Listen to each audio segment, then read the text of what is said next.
Welcome back, Officers of the Republic. It's, of course, on Honorable Police Chief APGAINS here. Malgus is in the game. He's been in the game. He's got some GAC testing finally. We've got 3 rounds of GAC under his belt. It is 3v3, so while you can test the Datacron, it is a bit skewed because Malgus's Datacrons, or Omicrons rather, sorry, there's so many crons in the game these days. I guess he does technically have a Datacron coming soon, which will help boost him quite a bit.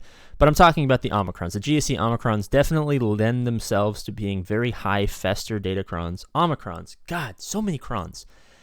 Malgus's Omicrons lend himself to being quite a festering team on defense. And teams historically that fester hard in GAC and 5v5 are way better in 3v3, i.e. Ray. Ray in 5v5, you know, a formidable defensive team, but by no stretch of the imagination unbeatable, tends to rely on a lot of festering mechanics like the damage immunity when you get to a certain health, pop an ult, not being able to be damaged for a couple turns, big hits and sudden whirlwinds when she pops her ult, right? She festers, she gets better in 3v3 because in 3v3, the game kind of obviously changes so much because the entire game is based on 5v5. And 3v3 kind of puts a shoe into a lot of those mechanics. I'm just going to run some random. This is Relic 8 Malgus, not Relic 9 Malgus footage in the background. Probably going to put on full auto. Maybe I'll play it. I don't know. I don't expect to win this, obviously, because this is JMK Cat and Darth Revan lead. Darth Revan lead Sith Empire troopers are not going to do well. I threw HK in there for a little bit of memes. I feel like HK has been underrepresented as far as the memes have been concerned. Will he survive to take his first turn? Who knows?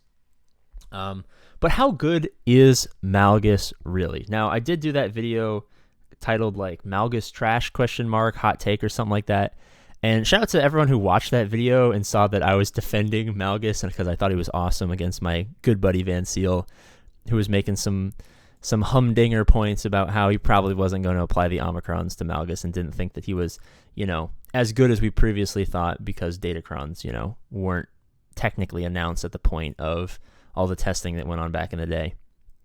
That being said, shout out to the people who got really angry in the comment section for some reason, clearly having, you know, not read or not just read the thumbnail and not actually watched the video.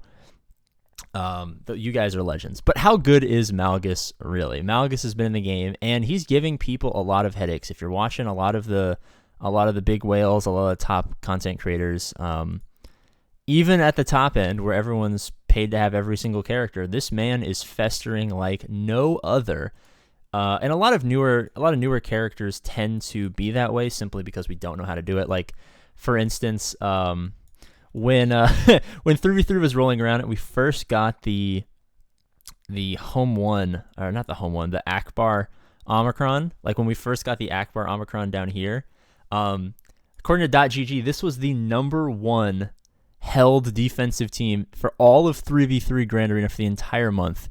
It was literally Akbar Omicron, and that's without Princess Leia Omicron.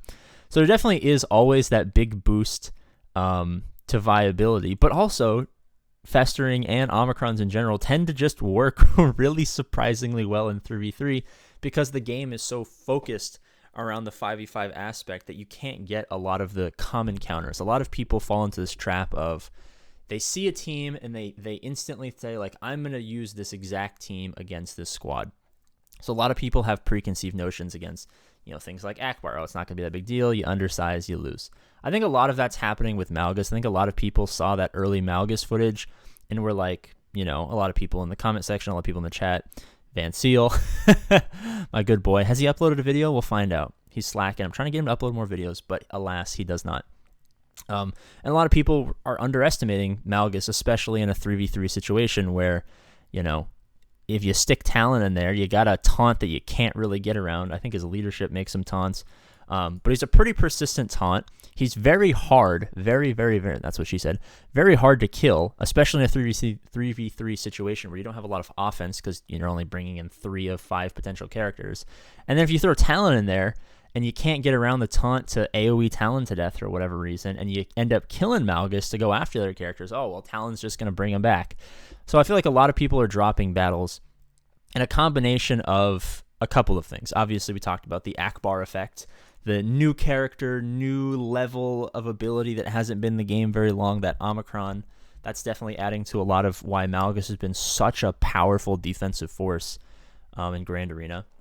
There's the 3v3 aspect that Malgus just happens to be one of those teams that is conducive to 3v3 defensive success because of the unbelievable festering of this man's kit and the subsequent Sith Empire kits that kind of surround him, right? Let me just pull up the Sith Empire.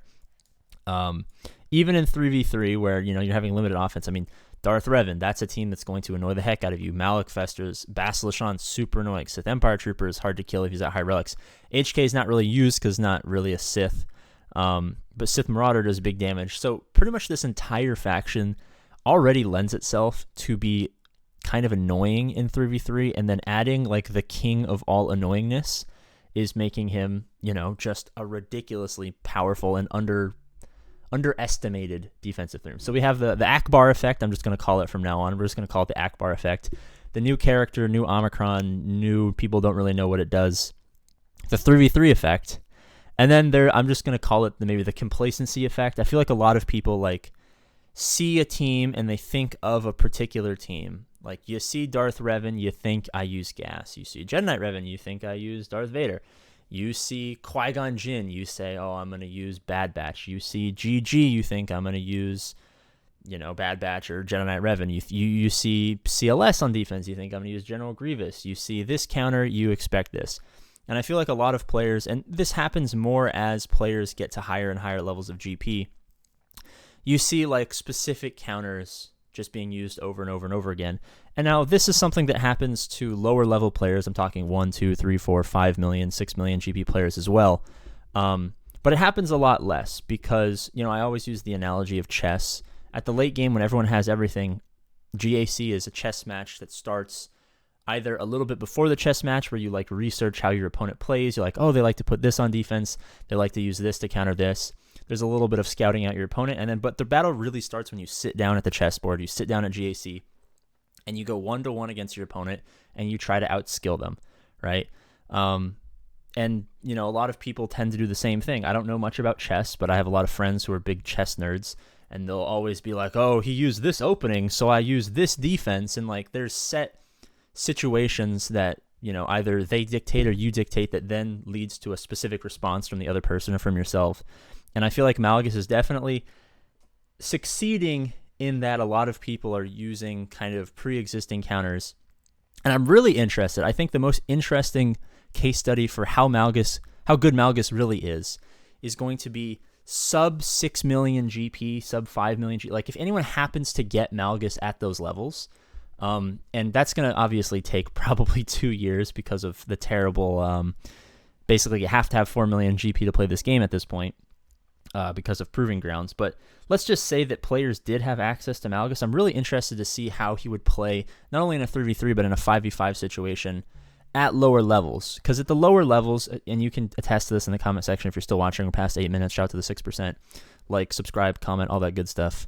Lower level players generally don't have specific counters for specific teams. Now, of course, there are counters that that work. So if you see this team and you have a bunch of teams left, for a fact that you can use your gas against Darth Revan, or you can use your Darth Revan against Jedi Revan, or you can use your General Grievous against CLS. You know what I mean? We do know those counters, but in a lot of situations, it's so volatile in what we see week to week that we tend to not fall into those standardized, I use this against this, you use this against this, and we just see who gets better banners or who accidentally gets bad RNG or drops a battle or however ships go, right? I'm really interested to see on how Malgus plays in those sub 6, sub 5 million GP areas where, we're already having to be super flexible with all of our teams to see I think that's where a lot of the creativity for if Malgus can be beaten or how Malgus can be beaten at low levels with low investment, how that formulates. I think that's going to be a lot of where the juiciest and most interesting Malgus theory crafts are going to come out of. Now, of course, at the top end, they're going to come up with some triumvirate comp that's probably going to work. I'm curious to see, if we can get that Treya Scion Nihilus. I mean, it's 3v3, so you don't know about 5v5. You can obviously add a couple extra tanks and some survivability to that triumvirate team. I'm imagining that, the Annihilates kind of work. I saw something really interesting that Arnold did the other day where it was, I can't remember what it was, but he did something that reduced max health over and over and over again to get to the point where Malgus had 1 health. The problem is he couldn't get under the protection. So, maybe, Dooku comes in there with a riposte because he goes under protection. Maybe Datacrons with riposte allow that. Maybe Sith Empire Troopers, I think he has an AoE that goes under protection. Maybe stuff like that that's getting developed at the top end kind of trickles down to where you have to be more flexible with how these teams go. But there's some interesting theory crafts. Let me know what you guys think about Malgus, of course, if you've seen footage of players, or more importantly, to me at least, if you actually have him and have done testing in 3v3, and even more so if you're at lower levels, you're sub 5 million GP for some reason, you have Malgus at a high enough relic level, or your opponents have. What are you using to beat him? What are your opponents using to beat him? What's he good against? What's he bad against? Let me know in the comment section. But as always, I love you guys, and I'll see you later.